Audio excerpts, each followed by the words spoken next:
Thank you, Mr. Vice President. I thank you and give the floor to the Women's International League for Peace and Freedom. Thank you, Mr. Vice President. The conflict in Syria has witnessed intense use of explosive weapons in highly populated areas by warring parties and their international allies. This practice has not yet been faced with this Council's scrutiny, despite causing huge civilian death, destruction, infrastructure and displacement, all with distinct, severe and disproportionate impact on women. Women affected by explosive violence often have fewer opportunities to access healthcare services and reconstruction processes. When heading the household, as women often do during armed conflict, they face systematic discrimination in trying to provide for their families.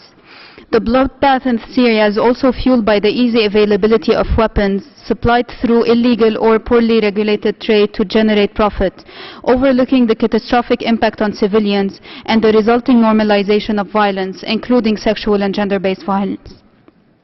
While several member and observer states of this Council support the Syrian peace process, many of them are nevertheless paradoxically implicated in arms transfers to all warring parties.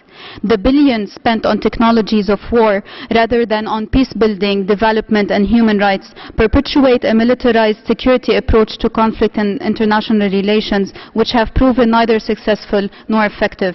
In this framework, WILPF strongly supports the Commission of Inquiry's repeated calls to curb the proliferation and supply of weapons to warring parties and address the sources of those weapons. However, we're deeply dismayed that none of the past Human Rights Council resolutions on Syria have addressed arms transfers and their impact on civilian lives.